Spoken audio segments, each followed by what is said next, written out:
It's my privilege to introduce our keynote speaker this morning, Gene Haley, founder and CEO of Wilmington Pharmaceuticals. And I can't think of a better example to highlight, again, this area and the entrepreneurial spirit which so many people have already noted, and especially going forward. Gene's company, which he founded and is growing, is based here in Wilmington, North Carolina. Their manufacturing facility is in the UK, the United Kingdom. It's a global, international company that he is growing, that he is building, that is headquartered here in Wilmington, North Carolina. Those are the sort of success stories that we need more of here, and all of you are building them, including our award winners. Gene has over 35 years of experience in startups, growing companies, in corporations, and that's not easy to do, because sometimes it's hard to go from a small business to grow it, but then to also be successful within a larger organization. But he has done just that, which speaks to his experience, his skills, and his knowledge.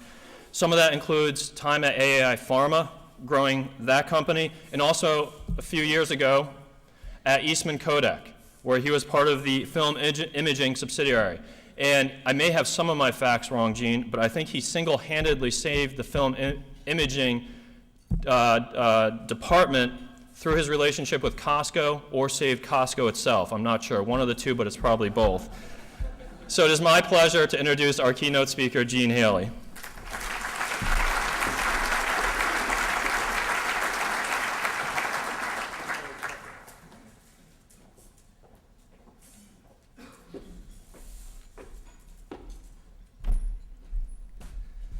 Thank you, Jonathan. As usual, you got that about half right.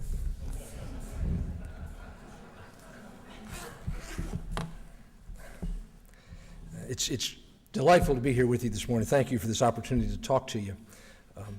Jonathan, together with Larry Clark and Steve Harper and Fran Scarlett and Bill Sackley and a lot of others, are doing a wonderful job building this entrepreneurial center, this entrepreneurial community that we're all a part of and we all enjoy here in Wilmington and as part of UNCW.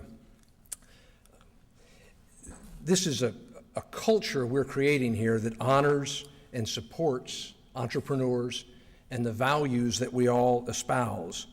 And we're all here in good company at UNCW. What Philip Gerard and Clyde Edgerton are building over at the Center for Creative Writing is a nationally recognized program.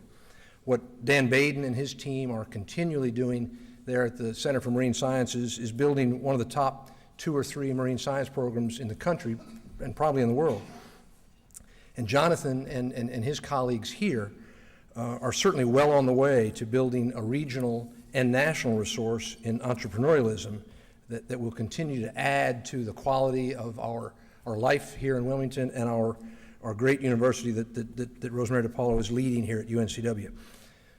All of your presence here this morning, 300 some of us, is testament to how well we are doing as an entrepreneurial community and how much we all value it. When Jonathan asked me to be the featured speaker here this morning, oh, but wait a minute, he actually never asked me. All he really did was hire this strikingly handsome professional forehead model here, and place that picture on a brochure that he ran throughout Rob Kaiser's publishing empire. I knew nothing about it. I knew nothing about it. I was traveling and got a call from my good friend Frances Goodman, and she said to me, "Congratulations on your role as featured speaker at the 2010 14th Annual Coastal Entrepreneurial Awards Ceremony." I said, what are you talking about, Frances? I don't know what you're talking about. And she sent me a copy of this advertisement. So it's clear that Jonathan has adopted an entrepreneurial style of speaker engagement. So, it is what it is. I'm happy to be here. I'm pleased to accept it as a done deal after Jonathan and the professional forehead model here announced it to the world. And so I called Jonathan and I asked him the typical questions that a speaker would ask. How long should I talk? How many people are coming?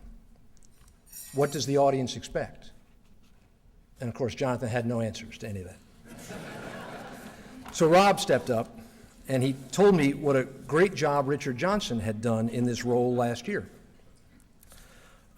And he told me all I had to do was be better than Richard. Richard, as you surely remember, told the simple and heartwarming story about how he was between jobs once and ended up spending 3 or 4 months at home in his pajamas, eating dry Cheerios, drinking black coffee, working 18 hours a day, 7 days a week, and inventing hot jobs, which he then sold for $3 or $4 trillion or something like that shortly after that. So that's not my story. So how many of you were here last year for this meeting? And how many of you heard Richard's great speech? You can all go. It's downhill for you from there. Richard talked about what it takes to be a successful business leader and an entrepreneur. And he said that the real key to entrepreneurial success is not the idea, it's the person. And he illustrated with some great stories and insights that the critical success element for a business, for an entrepreneurial business, is turning the idea, whatever that idea is, into action. Richard said to act immediately, and that inaction is your worst enemy. I'd like to build on that theme and talk to you about how entrepreneurs can dramatically improve their chance of success. I'm not going to spend any time reciting the litany of failure statistics that entrepreneurs generally hear at a meeting like this. There's almost always a speaker that comes up at some point and says that only 1 out of 5 businesses ever make it to the 3rd year. Only 1 in 10 venture capital investments ever achieve the kinds of 7 to 10x returns that they all form those capital pools to achieve. That basic doom and gloom speech is generally part of an entrepreneurial session like this, and it's an odd feature, but it happens all the time. It's sort of like asking Sarah Palin to address the welcome lunch for new Democratic legislators. It's just a downer. There's no reason to go through all that.